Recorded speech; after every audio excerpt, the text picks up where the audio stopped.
मध्ये सध्या जनगणनेचं काम देखील चालू आहे, SIRचं देखील काम चालू आहे आणि BLO म्हणून ज्या शिक्षकांची नियुक्ती या कामाकरिता झाली आहे त्यांना याच वेळेस प्रशिक्षणाचा देखील कार्यक्रम शालेय शिक्षण विभागाच्या वतीनं देण्यात आला होता.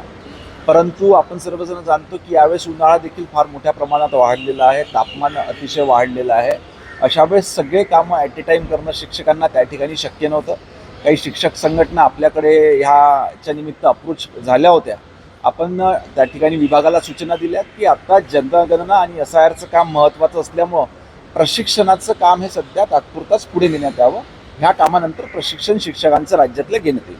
तो एक महत्त्वाकांक्षी उपक्रम होता, तुम्ही त्याला पुढाकार घेतला. बाल वैज्ञानिक इस्रोला जाणार, तुम्ही मुख्यमंत्र्यांना नासाला जाणार, मुख्यमंत्र्यांनाही भेटले, काय सांगा? राज्यातल्या शालेय शिक्षण विद्यार्थ्यांमध्ये विज्ञानाची गोडी निर्माण व्हावी याच्याकरिता मागच्या अनेक वर्षापासून राज्यामध्ये तालुका स्तरावर, जिल्हा स्तरावर आणि राज्य स्तरावर बालवैज्ञानिक विज्ञान प्रदर्शनीचं आयोजन करण्यात येते. ह्या विद्यार्थ्यांना अजून चांगलं एक्सपोजर मिळावं, त्यांना त्यांच्यामध्ये विज्ञानाची गोडी अजून निर्माण व्हावी, त्यांना ऊर्जा मिळावी याच्याकरता जून 2025 रोजी आपण माननीय मुख्यमंत्री महोदयांना एक प्रस्ताव दिला होता, ज्यामध्ये तालुका स्तरावरील विद्यार्थी त्या ठिकाणी CV रमन सायन्स सेंटरसारखी जी डिव्हिजनल सायन्स सेंटर आहे त्या ठिकाणी व्हिजिट करतील.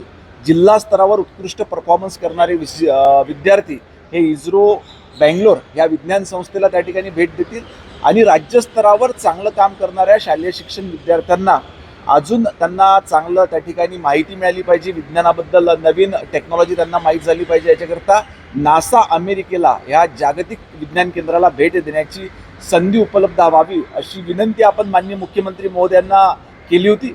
मी खरोखर माननीय मुख्यमंत्री महोदयांचं आभार व्यक्त करेल शालेय शिक्षण विभागाच्या वतीनं, कारण नुकत्याच झालेल्या अर्थसंकल्पामध्ये त्यांनी स्वतः अर्थसंकल्पीय भाषणामध्ये देखील याचा उल्लेख केला होता आणि आता याचा शासन निर्णय देखील निर्गमित झालेला आहे. केव्हा जाणार आहे नासाला हे विद्यार्थी? केव्हा यावर्षी या सत्रात पोहोचतील? पुढच्या वर्षी तालुका स्तरावरचे आणि जिल्हा स्तरावरच्या विद्यार्थ्यांची सुरुवात आम्ही माझ्या स्वतःच्या वर्धा जिल्ह्यामधनं त्या ठिकाणी सुरुवात देखील केलेली आहे. आता ह्या सत्रातली येणाऱ्या सत्रातली जेव्हा विज्ञान प्रदर्शनी राज्यस्तरावरची होईल तर मग ते राज्यस्तरावरचे विद्यार्थी निश्चितपणे नासाला जातील. हो, नॅशनल क्राईम रेकॉर्ड ब्युरोचा एक अहवाल समोर आला, ज्यामध्ये जे देशामध्ये लैंगिक अत्याचारामध्ये पुणेचा 5वा क्रमांक जे आहे ते दिसून आला. त्यामुळे चिंतेची बाब नाही, निश्चितपणे चिंतेची बाब आहे, परंतु याच्यामध्ये जनजागृती हा देखील एक महत्त्वाचा भाग आहे. अशा घटना करणाऱ्या व्यक्ती ह्या साधारणतः त्या ठिकाणी विकृत राहतात, म्हणून याच्यामध्ये जास्तीत जास्त आम्ही सामाजिक संस्थांचा देखील सहभाग वाढवितो की ज्या माध्यमातून लोकांमध्ये एक जागृती त्या ठिकाणी निर्मित झाली पाहिजे. पोलीस प्रशासन देखील आपलं काम त्या ठिकाणी करतच आहे, परंतु जोपर्यंत ह्या सर्व गोष्टींना त्या ठिकाणी सर्वसामान्य नागरिक आणि सामाजिक संस्थांचं सहकार्य मिळणार नाही तर अशा पद्धतीच्या घटना आपण त्या ठिकाणी नियंत्रण आणू शकतो. नुकतंच बच्चू कडूंनी एकनाथ शिंदे यांना जे ते मुख्यमंत्री बनवावं अशा व्यक्ती केली. त्यानंतर आता कुठेतरी जे आहे ते जय पवार यांनी एक स्टेटमेंट दिले, ज्यामध्ये बारामतीमधून जे आहे ते 2019चा सुनेत्राताई उमेदवार असतील आणि ते मुख्यमंत्रीसाठी जे आहे ते दावेदार असतील अशी त्यांनी आशा केली. राजकारणामध्ये प्रत्येकाची आपली एक इच्छा असते की आपण देखील कुठल्या तरी पदावर गेलो असतो आणि त्या ठिकाणी अपेक्षा बाळगणं कुठलंही चुकीचं नाही. त्या ठिकाणी जेव्हा जेव्हा ज्यांना संधी मिळेल तर मुख्यमंत्री होऊ शकतो. माहिती स्पर्धा तर चालू नाही ना मुख्यमंत्री? अशा कुठल्याही पद्धतीची स्पर्धा महायुतीमध्ये नाही आहे. तीनही पक्षांचे ज्येष्ठ नेते एकत्रितपणे अतिशय चांगलं काम या राज्यामध्ये करीत आहे. NCRBच्या आकडेवारीनुसार देशात हत्येमध्ये दुसरा क्रमांक नागपूर शहराचा लागतो, पहिला क्रमांक पटण्याचा लागतो आहे. दर महिन्याला साधारणतः 8 हत्या होत आहे आणि जो दर आहे तो 3.5 आहे, गंभीर आहे. आणि हे सगळ्या हत्या जे आहे ते किरकोळ कारणातून झालेल्या आहेत, असं तरुण मंडळी यामध्ये. अशा पद्धतीच्या घटनांवर पोलीस प्रशासनाने बारकाईनं लक्ष त्या ठिकाणी ठेवून आहे आणि ही आकडेवारी सतत चेंज होत राहते. त्याच्यामुळे आता जरी असेल तरी ह्या घटना नियंत्रणात कशा आणतील आणि अशा पद्धतीची कार्यवाही करणाऱ्या गुन्हेगारांवर सक्त त्या ठिकाणी कारवाई करण्याचे निर्देश देण्यात आले आहेत. आपल्या विदर्भातल्या शाळा यावेळेस लवकर सुरू होणार आहे. उन्हाचा तळा काय आहे? सगळ्यांचीच मागणी आहे की नेहमीप्रमाणे जूनपासून सुरू व्हावा. काय, कारण की प्रचंड तापमान असणार आहे जूनच्या याच्यामध्ये. शाळांमध्ये प्रवेश घेणाऱ्या विद्यार्थ्यांचं सिलेबस देखील कंप्लीट झालं पाहिजे. ह्या हिशोबाने विभागाच्या वतीनं तो त्या ठिकाणी टाइम टेबल राज्यस्तराचा करण्यात आलेला आहे, परंतु त्या भागातली भौगोलिक परिस्थिती लक्षात घेता त्यानुसार त्या ठिकाणचे निर्णय पुढील काळात घेण्यात येईल. नाशिकच्या धर्मांतरण प्रकरणामध्ये निदा खानची मुख्य महिला आरोपी होती, ही अटक झालेली आहे संभाजीनगरमधून. कसं पाहता आता शेवट अनेक दिवसांपासून अशा पद्धतीचे जबरदस्तीचे धर्मांतर होऊ नये याच्याकरिता आपण नुकत्याच झालेल्या अधिवेशनामध्ये कायदा देखील पास केलेला आहे.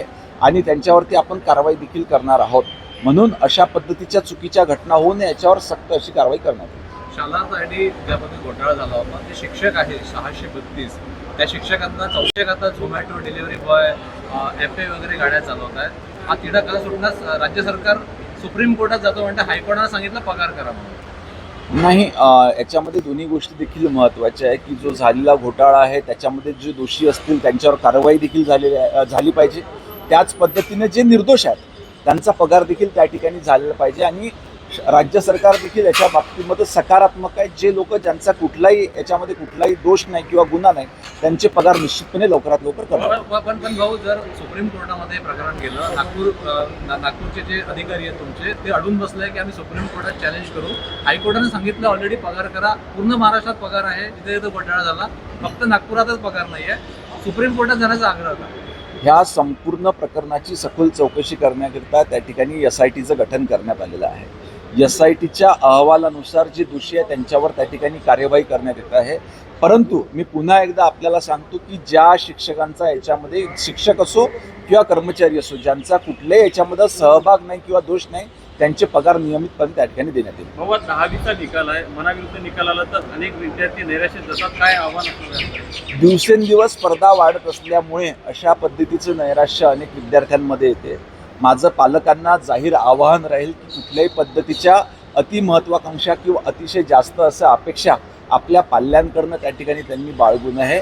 आपण आपल्या पाल्यांना त्या ठिकाणी समजून घेतलं पाहिजे आणि व्यवस्थित काउन्सिलिंग शिक्षकांच्या माध्यमातून आणि पालकांच्या माध्यमातून आपल्या विद्यार्थ्यांना त्या ठिकाणी झालं पाहिजे.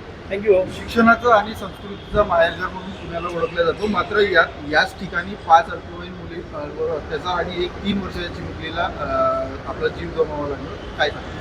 मी आत्ताच सांगितलं की अशा पद्धतीच्या घटना ह्या समाजातल्या काही विकृत लोकांकडनं त्या ठिकाणी होत असतात.